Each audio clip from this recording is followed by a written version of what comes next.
Welcome, friends, to a tale of unexpected kindness that returns when we need it most. Enjoy the story. Lily Morgan wiped down the last table in Pete's cafe, her shoulders aching from the long shift.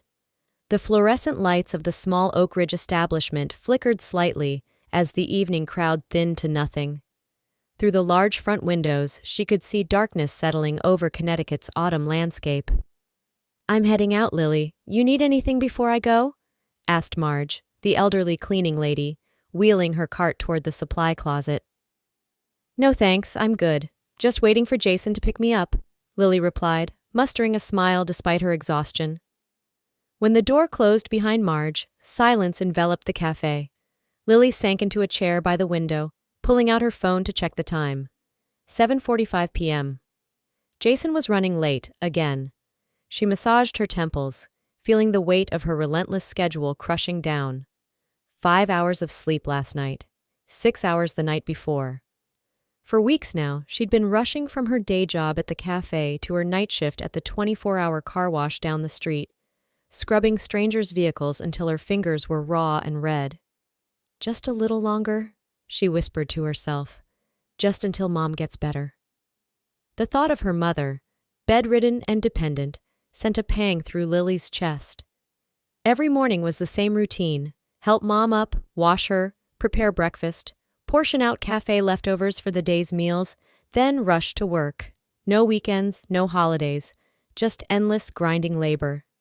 Her phone buzzed with a text from Jason. "Traffic on Main St. Be there in 15. Sorry, babe." Lily sighed, leaning her forehead against the cool window glass. At 25, she looked closer to 30. Dark circles, permanent fixtures under her eyes, worry lines etching themselves around her mouth. But tomorrow would be different. Tomorrow was her first full day off in nearly a month. She closed her eyes, savoring thoughts of sleeping past 6 a.m., cooking a real breakfast, wheeling Mom to the park if weather permitted, maybe catching that new drama with Jason. "One day at a time," she murmured, the phrase a lifeline she'd clung to since her mother's condition had worsened. Outside, fallen leaves skittered across the empty parking lot. Lily hugged herself, suddenly aware of how thin her jacket had become. Another expense she couldn't afford, not when every spare dollar went toward her mother's medical bills and medications. The cafe's silence pressed in around her. No customers chatting, no espresso machine hissing, no plates clattering, just Lily and her thoughts, waiting for headlights to appear in the darkness.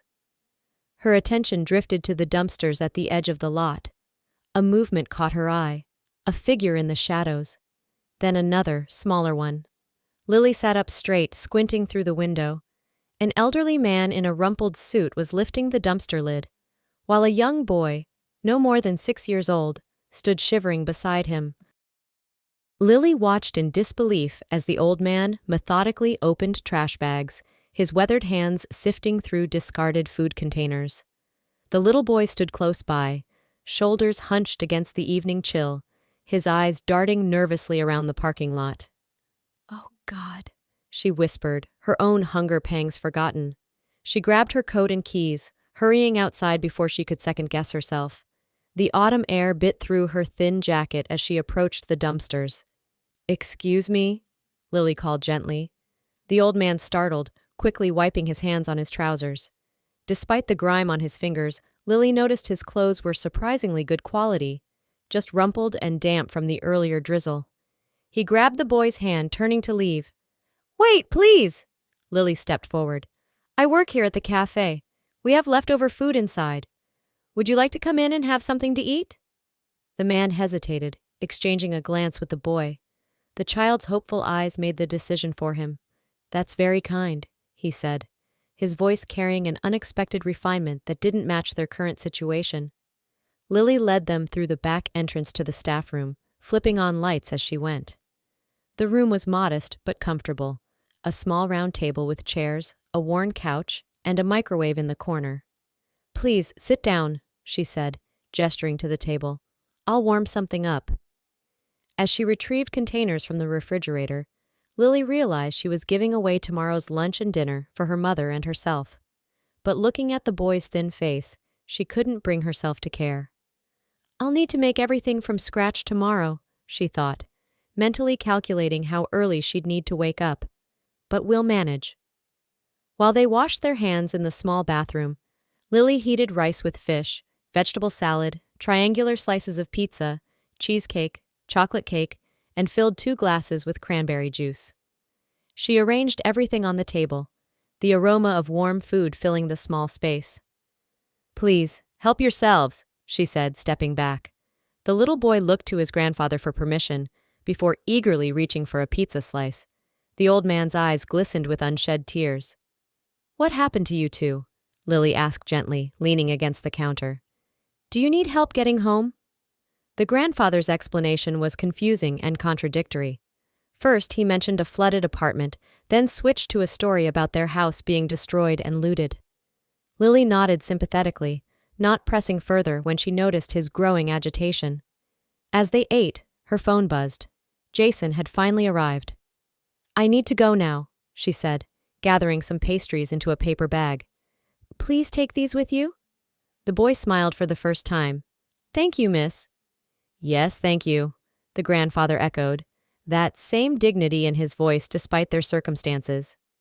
As they left through the back door, Lily watched them disappear into the night, wondering what their story really was. Jason's car honked from the parking lot, calling her back to her own complicated life.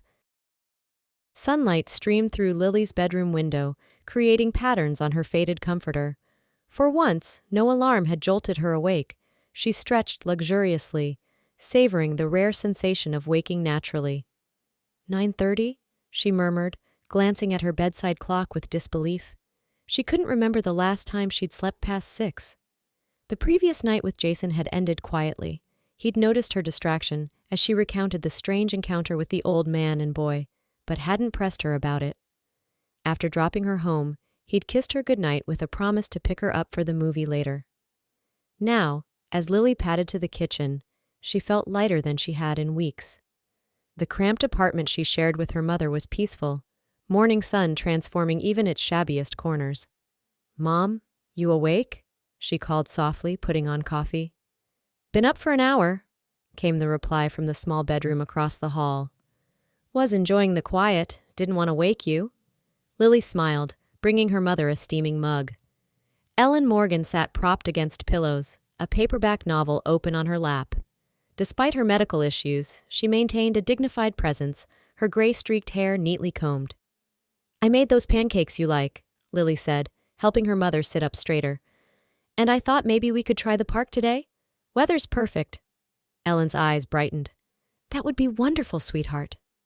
The morning unfolded with unhurried ease. They ate breakfast together.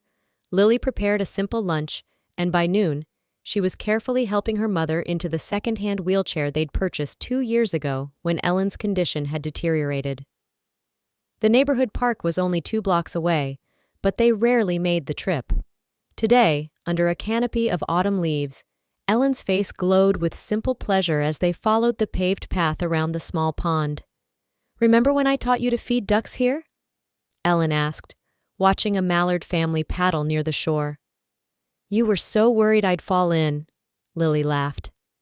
The afternoon passed in this gentle reminiscence until Jason arrived to collect Lily for their movie date.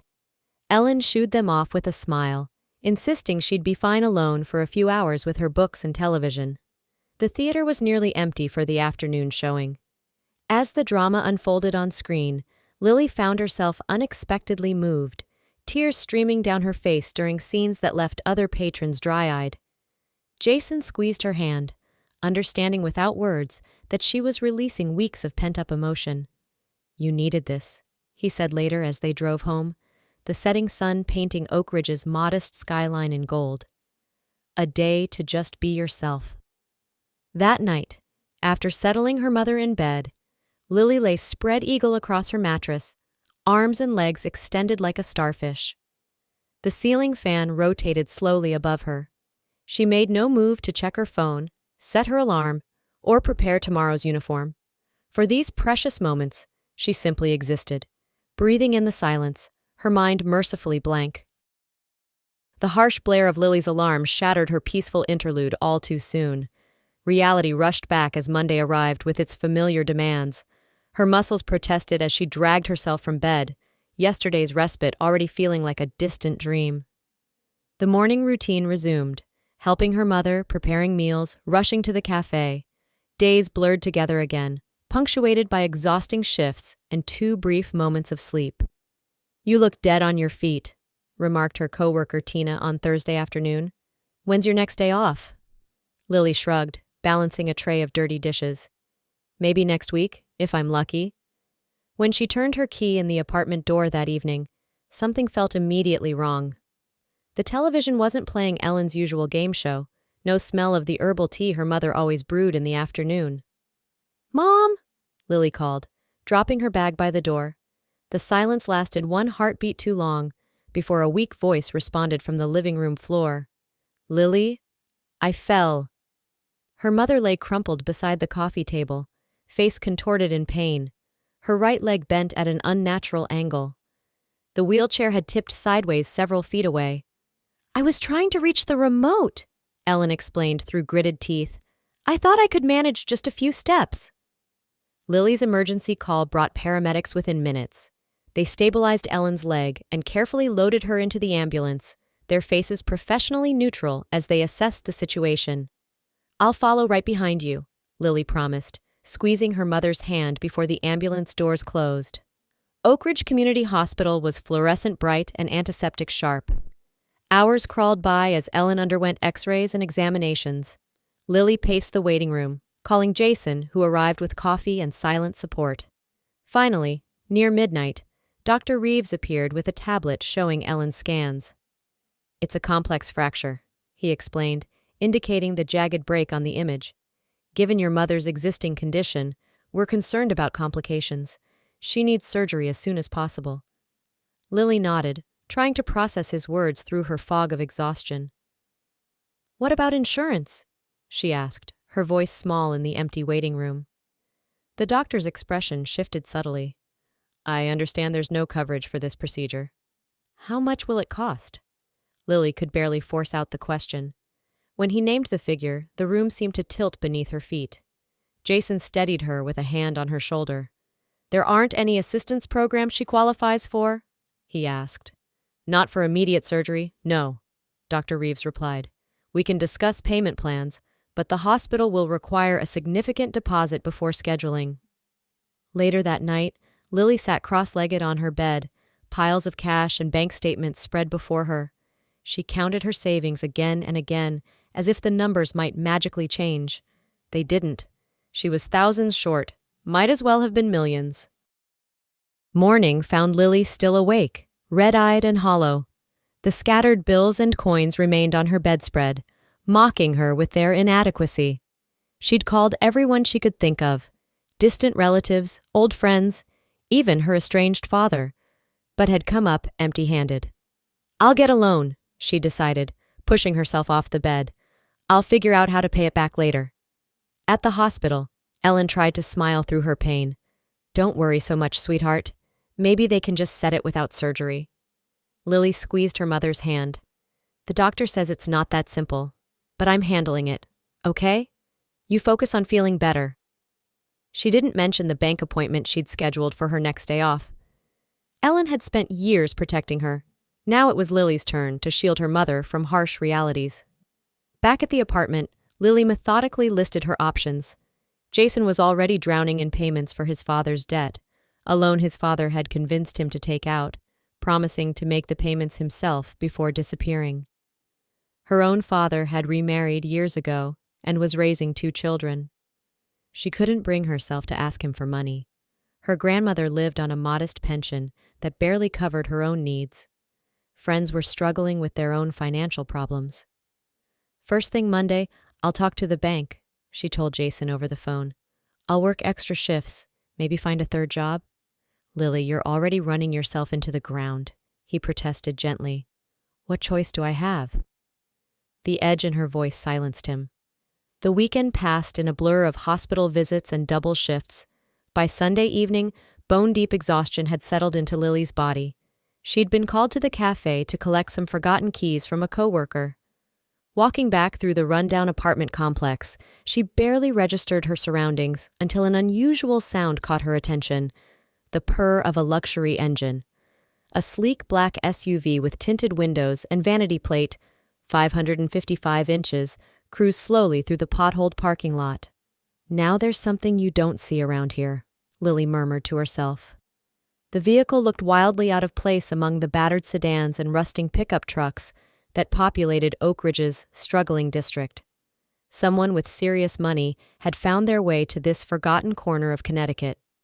When she returned from the brief errand, the SUV was parked near her building entrance.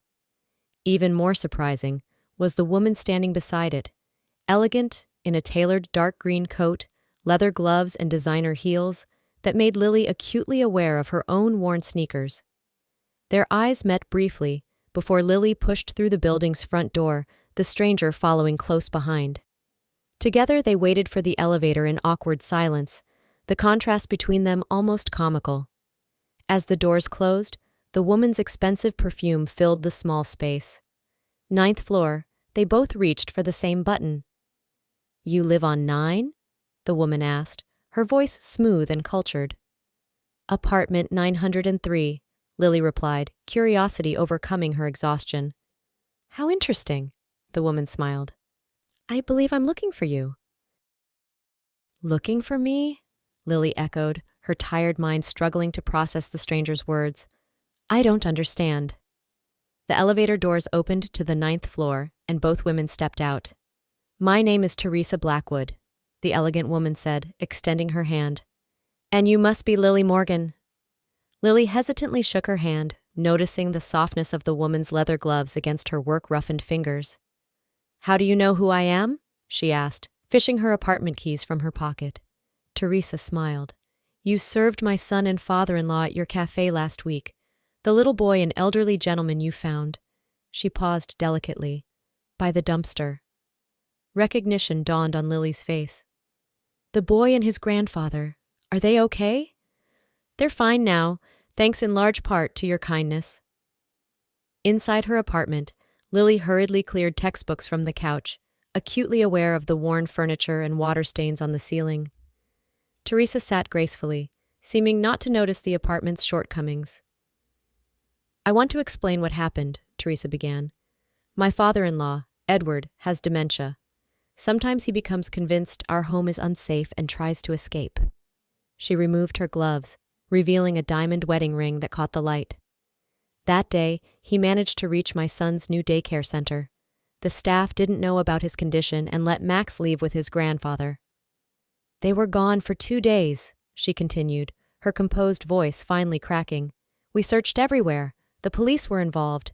When we finally found them, Max told us about a nice lady who gave them food." Lily remembered the little boy's solemn face. He was so hungry. "You have no idea what it means to me," Teresa said, reaching for Lily's hand. "The thought of my son digging through garbage for food." She shuddered. "Anyone would have done the same," Lily murmured. "No," Teresa said firmly. "They wouldn't. We've implemented better security measures since then, but I needed to find you and thank you properly." Lily shifted uncomfortably. "That's really not necessary." "Is everything all right with you?" Teresa asked, her gaze sharp. "You seem troubled." Perhaps it was the kindness in the stranger's eyes, or simply the weight of carrying her burden alone for so long. But Lily found herself pouring out the story of her mother's accident and the insurmountable medical bills. "I'm going to apply for a loan," she finished. "I just don't know how we'll manage the payments." Teresa listened intently, asking occasional questions about Ellen's condition and prognosis. "Let me help," she said when Lily finished. "My husband's family owns Blackwood Medical Group. I'm sure we can arrange something." "I can't accept charity," Lily protested weakly. "Not charity," Teresa corrected. "A return of kindness. You helped my family when we needed it most. Now let me do the same for yours." Lily stared at her, caught between pride and desperation. In Teresa's unwavering gaze, she saw her first real hope in days.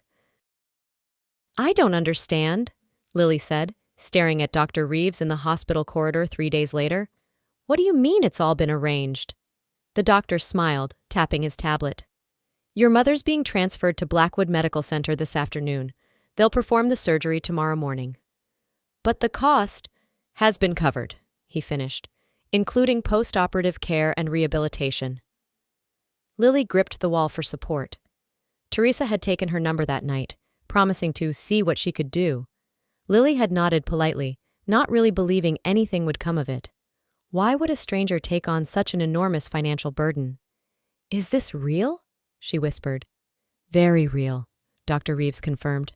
Blackwood is the best orthopedic facility in the state. Your mother will receive excellent care. When Ellen was wheeled toward the waiting ambulance, Lily walked alongside, still dazed by the sudden turn of events. Did you rob a bank? Her mother joked weakly, noticing her daughter's stunned expression. Not exactly, Lily replied with a small laugh. The Blackwood Medical Center looked more like a boutique hotel than a hospital. Gleaming wood and warm lighting replaced the institutional fluorescence of Oak Ridge community. Ellen's private room featured a window overlooking landscaped gardens, comfortable furniture, and artwork on the walls. Mrs. Morgan, welcome, said the attending physician, a woman with kind eyes and confident hands.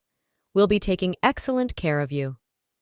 Lily wandered the halls in a state of disbelief while her mother settled in. Every staff member she encountered was professional and compassionate. The surgeon explained the procedure in detail, answering all their questions without rushing. Your friend Mrs. Blackwood called to check on you, a nurse mentioned casually while adjusting Ellen's IV. She's on the hospital board. That evening, as Lily prepared to leave for her night shift, her phone buzzed with a text from Teresa. Everything satisfactory? Lily's fingers hovered over the keyboard. How could she possibly express her gratitude? Finally, she typed, I don't know how to thank you. The response came swiftly. You already did, when you showed kindness to my family. For the first time in years, Lily slept through the night without waking to worry. The surgery went flawlessly. The rehabilitation program was comprehensive. When she visited between shifts, Ellen was steadily improving, her spirit brightening as pain receded and mobility returned. The physical therapist says I might walk normally again, Ellen told her one afternoon, eyes shining with hope that had been absent for too long. Not just a few steps, but really walk. 3 weeks later, Lily helped her mother pack to go home. The difference was remarkable. Ellen could stand briefly without support, her prognosis more positive than they'd dared dream before the accident. Mrs. Blackwood arranged for a home health aide to visit daily, the discharge nurse explained, handing Lily a folder. Everything's covered for the next 6 weeks. I don't understand why she's doing all this, Ellen said, as they rode home in a medical transport van, also provided by Teresa. Lily smiled, watching familiar streets pass by the window.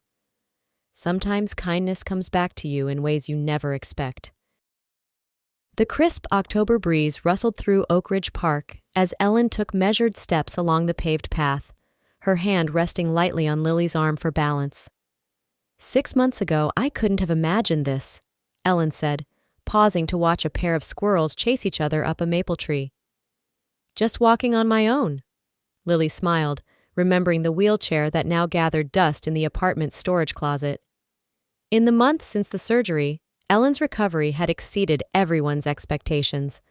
The daily rehabilitation, quality medical care, and freedom from financial worry had worked wonders. Sometimes I still can't believe it all happened, Lily admitted. After they returned home from Blackwood Medical Center, life had transformed gradually, but completely. With Ellen's improving health and the home health aide's assistance, Lily had finally been able to quit her exhausting job at the car wash. For the first time in years, she had evenings free, got adequate sleep, and felt the grinding stress begin to lift. She called Teresa a week after Ellen came home, overwhelmed with gratitude. You've changed our lives, Lily had said. I don't know how we can ever repay you. Teresa's laugh had been warm. That's the beauty of kindness. It's not a transaction. Just be good to others when you can. They'd met for coffee occasionally since then, an unlikely friendship forming across the vast divide of their circumstances. Teresa had introduced Lily to contacts at Blackwood Medical Center's administrative office, where she now worked part-time while taking online courses toward a healthcare management degree. Mom, there's Jason, Lily pointed to the park entrance where her boyfriend waited, waving. Go ahead, Ellen urged. I want to try the next section myself. I'll meet you at the bench. Watching her mother walk independently, Lily felt a lump form in her throat. She crossed to Jason, who wrapped her in a quick embrace. Your mom's doing amazing, he said, pride evident in his voice. She really is. As they strolled to meet Ellen, Jason seemed unusually nervous, his hand repeatedly checking his jacket pocket. Everything okay? Lily asked. Better than okay, he replied with a grin. Just paid off the last of Dad's loan this morning. Jason, that's wonderful. They celebrated with ice cream from the park vendor, sitting together on a bench overlooking the pond.